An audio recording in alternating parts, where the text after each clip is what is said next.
कि एक बड़ा पप्पू है दिल्ली में, लेकिन हमारे यहाँ पे भी एक छोटा पप्पू है। वो कहता है कि मैं गौमांस खाती हूँ और उसके पास एक वीडियो है, तो वो वीडियो दिखाता क्यों नहीं है? झूठा और एक नंबर का पलटूबाज है ये छोटा पप्पू। लेकिन आप इससे उम्मीद क्या कर सकते हैं जब इसका सीनियर बड़ा पप्पू कहता है कि हमें शक्ति का विनाश कर देना है। जिस तरीके की भाषा शैली का प्रयोग उन्होंने किया है, शब्दावली का प्रयोग उन्होंने किया है, खास करके हमारे लिए, कांग्रेस पार्टी के लिए, हिमाचल प्रदेश के लिए, उसके लिए मैं उनको कोटि कोटि उनका नमन करता हूं। आज तक इस तरीके की भाषा शैली का प्रयोग हिमाचल जैसी पवित्र देवभूमि में नहीं हुआ होगा। हिमाचल को की जनता को कोई लेना देना नहीं है कि आप क्या खाती हैं और क्या मुंबई में पीती हैं। ये हिमाचल के मुद्दे नहीं है।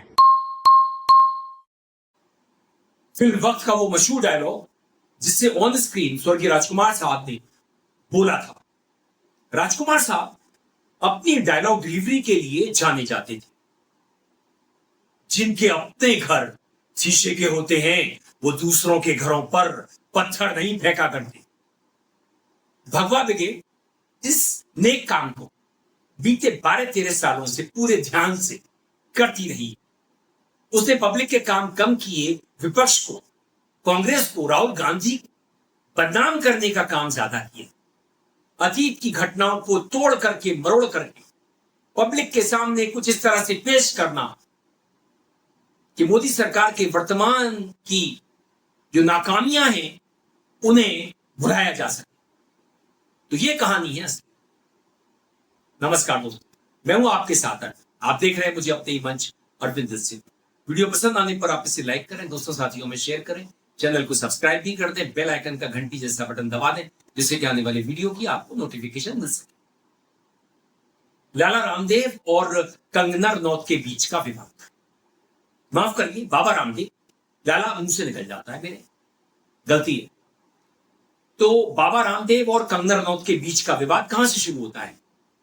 सबसे पहले कंगना रनौत जेनजी को जनरेशन गटर कहती है। इसकी खूब आलोचना होती है कि इसने युवाओं को कैसे जनरेशन गटर कहती है। खैर, बाबा रामदेव अपना स्टैंड आजकल बदल रहे हैं।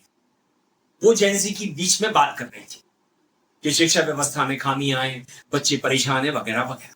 तो बाबा रामदेव ने कंगना को आड़े हाथों लिया और कंगना पर ही सवाल खड़े कर दिए कि वो अपनी जवानी की करतूतों को देखती है। तो ये संवाद कैसे होगा जब बीजेपी के एक सांसद कंगना रनौत कहती हैं कि ये गटर जनरेशन है?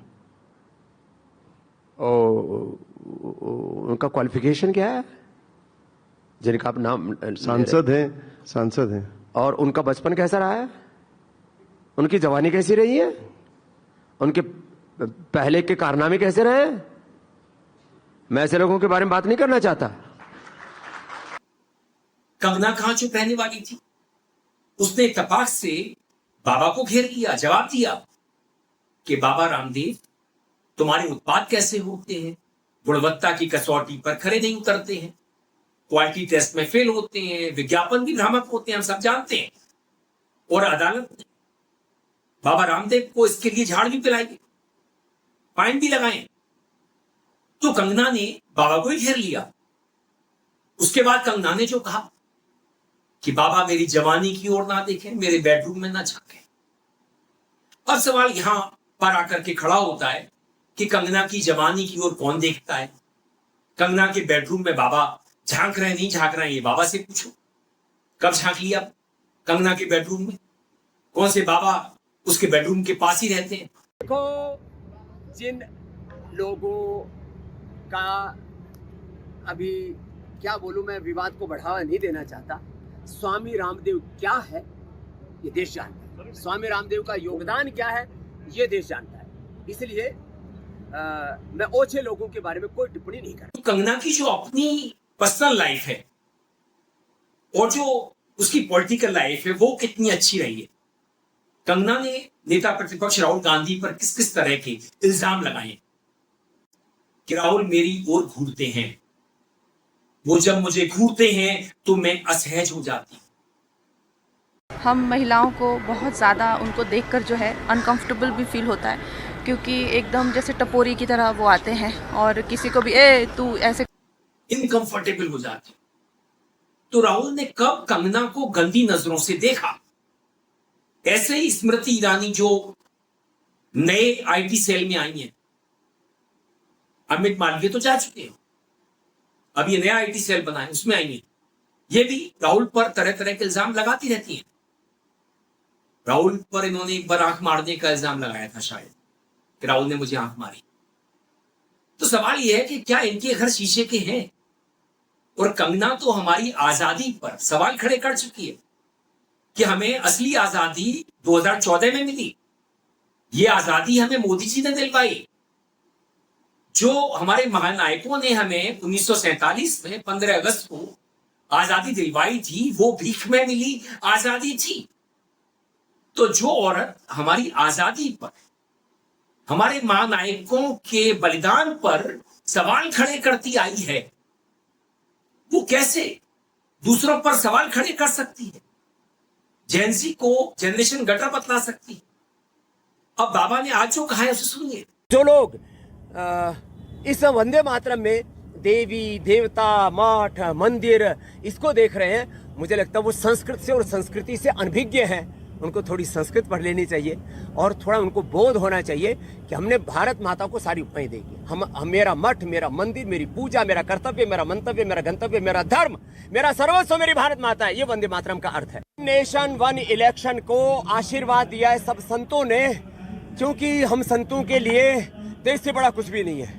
वन नेशन वन इलेक्शन से शिक्षा तंत्र में भी सुधार होगा, क्योंकि 6 महीने साल भर में इलेक्शन ही चलते रहते हैं, उससे और विकास योजनाएं भी बाधित होती हैं। तो वन नेशन वन इलेक्शन का होने से हमारे जो गुरुजन, जो लगभग उनका 30% समय तो चुनाव कराने में लग जाता है, तो बच्चों को पढ़ाएंगे, देश आगे बढ़ेगा।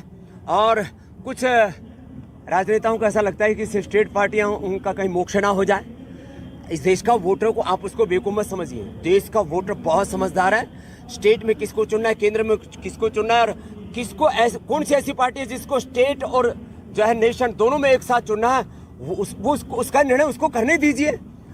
जिन लोगों का अभी क्या बोलूं, मैं विवाद को बढ़ावा नहीं देना चाहता। स्वामी रामदेव क्या है ये देश जानता है, स्वामी रामदेव का योगदान क्या है ये देश जानता है। इसलिए मैं ओछे लोगों के बारे में कोई टिप्पणी नहीं कर रहा। बाबा कह रहा है कि अगर वन नेशन वन इलेक्शन होता है तो शिक्षा व्यवस्था में सुधार आएगा।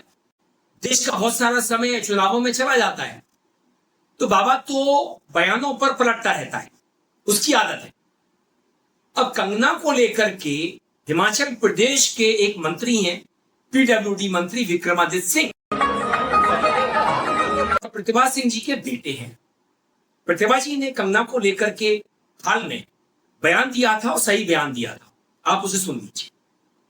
देखिए, बहुत ही शर्मनाक बात है कि हमारी एमपी होते हुए वो इस तरीके की बात करें और हमारे लीडर्स को कंपेयर करें पाकिस्तान से। और इस तरीके का जो बयानबाजी है, ये पहली बार नहीं, जब से वो बनी है, जब से वो प्रेस को फेस कर रही है, उनकी हर बात का मजाक उड़ता है, हर बात कंट्रोवर्शियल होती है। और मैं समझती हूँ कि अब तो उनको समझ जाना चाहिए कि क्या बोलना। आप पब्लिक लाइफ में हैं, आप फिल्म जगत में रही हैं, आप एक्ट्रेस रही हैं, you know how to deal with the people. तो आपको सोच समझ के बात करनी चाहिए। इस तरीके की बयानबाजी हिमाचल के लिए भी शर्मनाक है, शर्मनाक है। मैं तो ये कहूँगी कि हिमाचल प्रदेश की ना ऐसी संस्कृति है, ना सभ्यता है। उनको ये बात जाननी चाहिए और इस तरीके की बयानबाजी करके उन्होंने बहुत ही शर्मिंदगी लोगों में की है और लोग इसको ठीक तरह से नहीं ले रहे हैं, जो कि आने वाले समय में भी सबको इसका एक सबक सीखना चाहिए।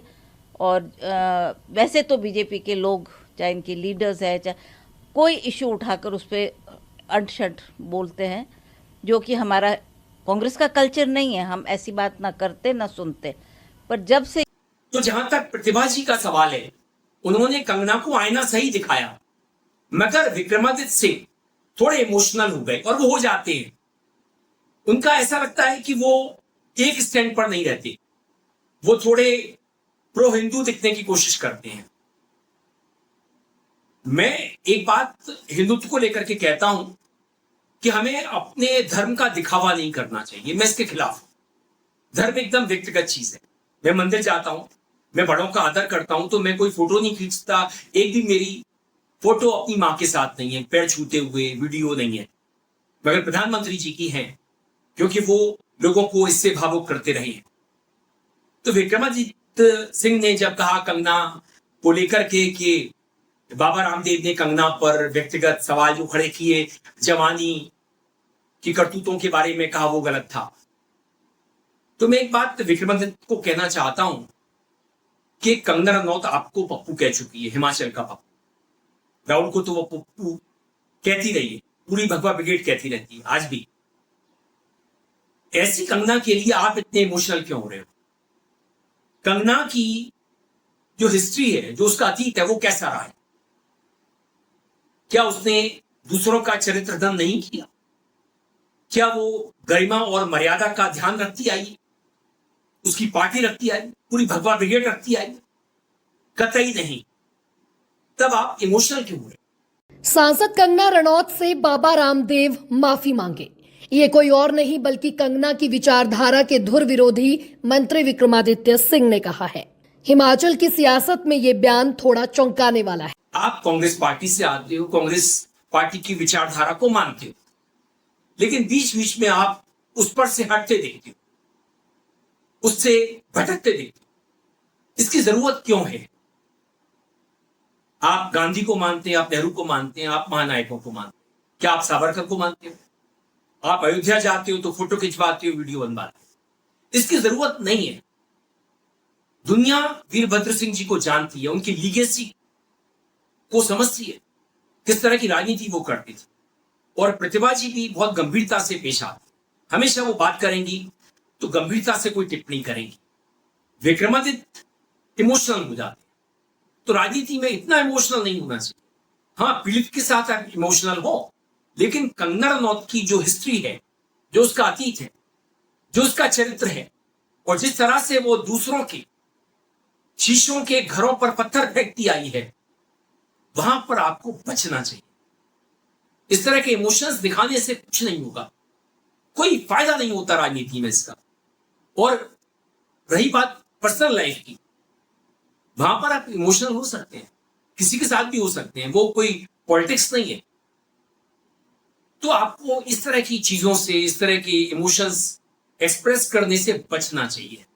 मेरा सिर्फ इतना ही कहना है, क्योंकि आप भगवा ब्रिगेड की बात करेंगे तो कहीं ना कहीं उलझेंगे, उनका पक्ष लेंगे तो कमल की कीचड़ में कहीं ना कहीं लिपटते दिखेंगे, कीचड़ में सनते दिखेंगे।